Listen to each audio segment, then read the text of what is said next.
Badger fans, we're talking week one, Wisconsin run game, Yak and Frosh versus Chez and Tawee. It's Gardner Fickle with Badgers Analytics. Let's get into it. Right, so week one, Western Michigan. Obviously, everybody's got a ton of thoughts around what happened in week one, and there's no short of conversation out there. But one thing I want to kind of dial into specifically is the run game, and a lot of talk around the media landscape around how hard Chez and Tawee Walker ran, which is great for sure. But I'm going to dive into the numbers in a way that maybe doesn't shine as great of a light on those two, and maybe begs the question: should Cade Yacamelli or the true freshman or Jackson Acker be getting some more opportunities from those two guys? So first off, if you can remember this is kind of this RYOE per rush, right? So rush yards over expectation per rush. And what this is showing is kind of on the left and right here is your EPA per rush. So EPA is basically what are the expected points you added on that rush. So if you think about, if you're in a third and short situation, getting that first down, even though it's only, maybe 2 yards or 3 yards on that rush, moving the chains and putting yourself in a position, or the offense in a position to kind of keep moving down the field is going to add points, add expected points to that drive. And so the further right you are on this chart, the more expected points you added to the team. So obviously, when we look at this, Chez, Tawee, Tyler Van Dyke all had pretty high EPA per rush, but where they lacked is in the rush yards over expectation. So the RYOE is basically taking all things into consideration. So where are you at on the field? What down is it? What margin is it in the game? And factors like that. One thing where my RYOE model is lacking in comparison to think about the NFL and AWS next gen stats. There's a lot more tracking data prevalent in the NFL versus college football. So things like men in the box, things like block win rate for the offensive line aren't necessarily captured into this RYOE model, right? So if there's 10 guys in the box versus 5 guys in the box, your RYOE model would definitely change based on those types of player tracking aspects or factors into the model. This doesn't have that, but what I would say is that this data is over 6 years. So I would say in a general sense, and over the course of a year for these players, you're probably going to, unless you're going to say that a particular runner is going to be much less lucky in terms of heavy boxes they're facing, or the offensive linemen aren't winning enough reps while they're on the field. I would hasten to make some of those assumptions and say this is a very decent barometer of running back performance in RYOE terms. So obviously, what I want to talk about is Cade Yacamelli, right? And potentially the freshman Jackson Acker. Do they deserve more reps? So in this example, right, Chez, Tawee, Tyler Van Dyke all kind of had pretty poor outings from a rush yards over expectation per rush, although their EPA was pretty good.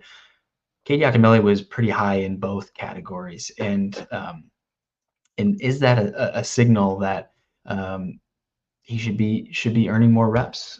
We'll take a look at that. So again, this is just an efficient frontier. Obviously, over the course of a season, you want your guys above this red line, right? Because that means they're both efficient from a RYOE per rush standpoint, but they're also doing so at high or low volume, right? So Chez, Tawee, we're kind of in the middle of the road from a volume standpoint this year, but we're definitely, or to start this year, but we're underneath that efficient frontier from an RYOE per rush standpoint.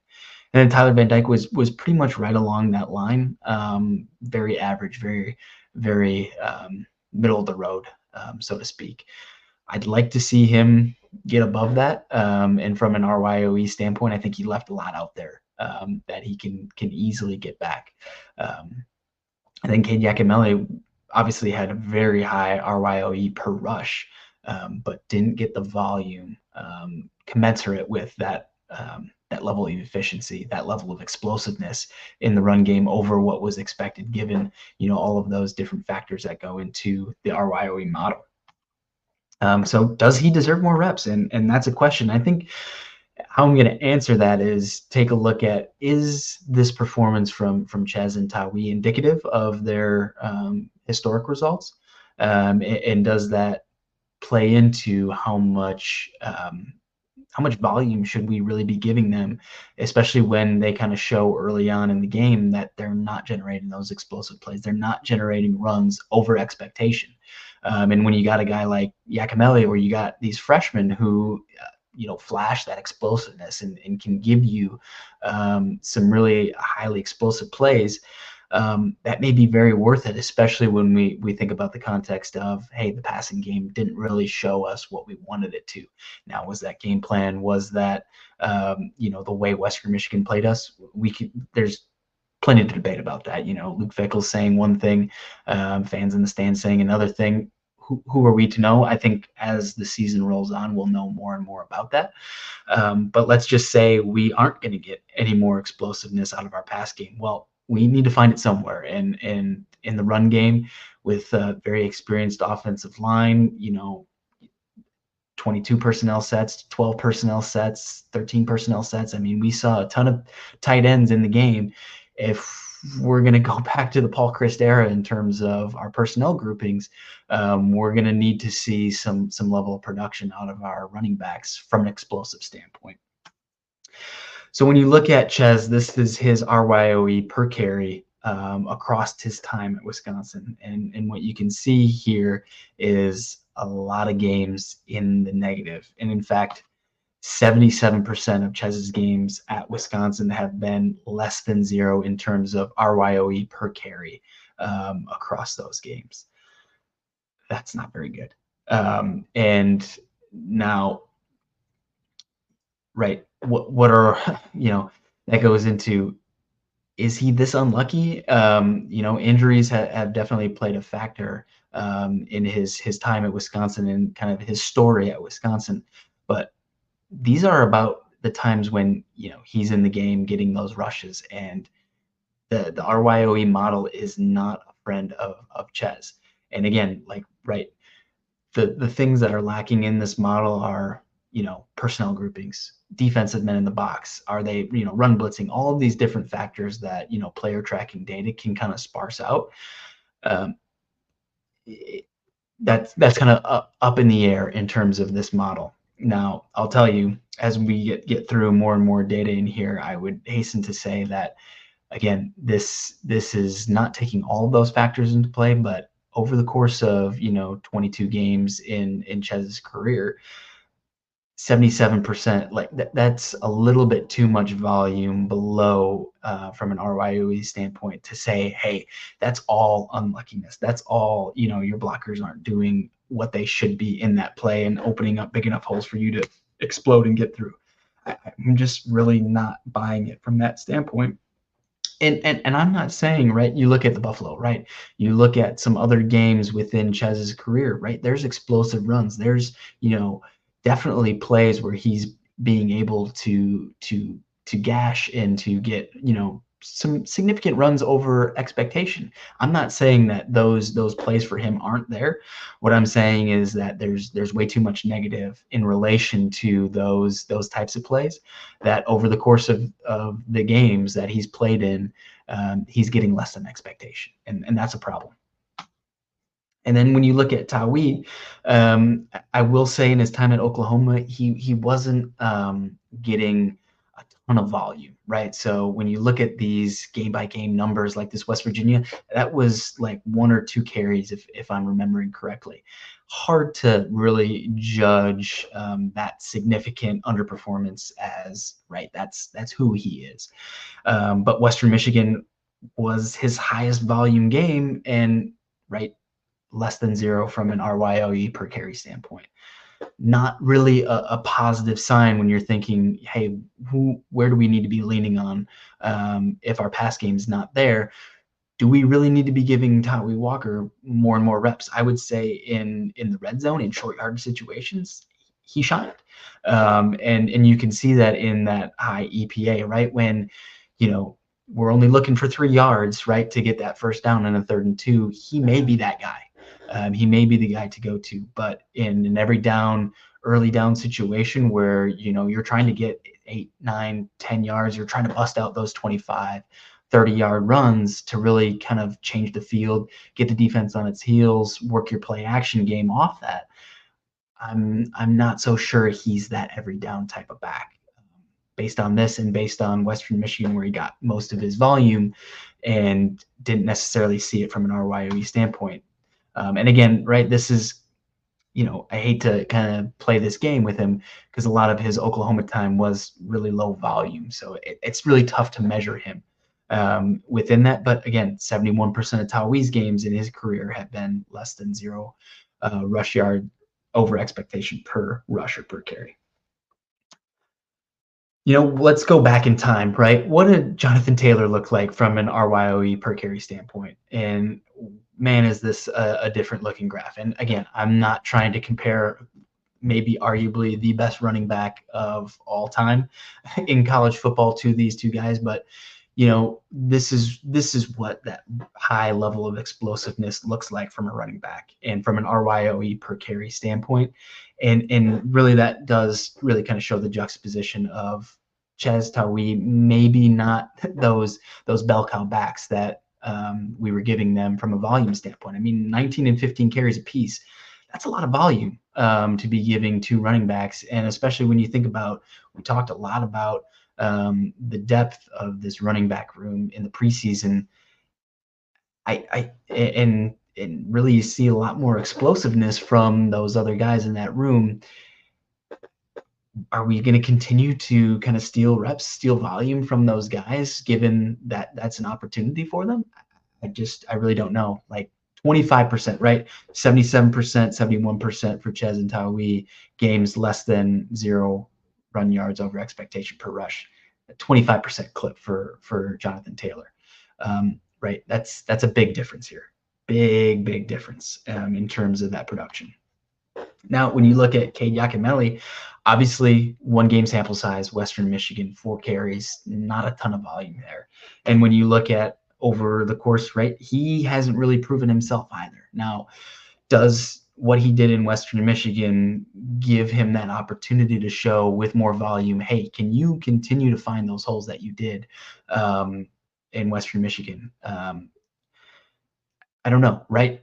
But showing that level of performance, I think warrants giving him some more reps. I think what we've seen over the course of Chez's career in Tawee, right, maybe hasn't had that opportunity.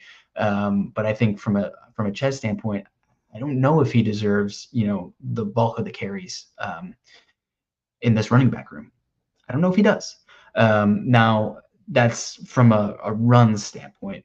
What he gives in terms of pass protection, what he gives in terms of the passing game, those are all things that I think need to be fleshed out, right? And what optionality that gives Phil Longo in terms of how he's going to attack the defenses, that may be, right, enough to outweigh what he's giving us in the run game.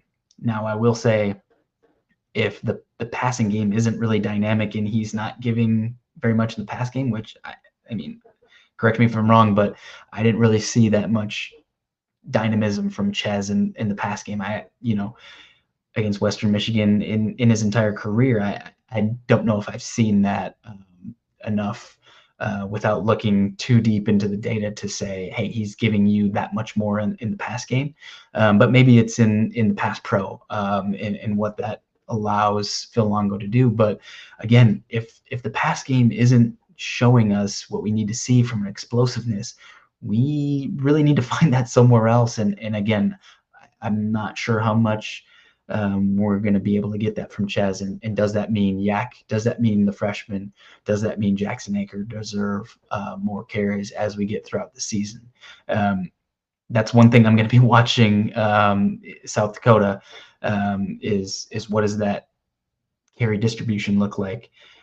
And hey, if Chez is super explosive, if Tawee is racking off some 10, 15, 20-yard runs throughout the course of that game, that's gonna over and above what those negative yards are for them, or those negative RYOE carry runs are.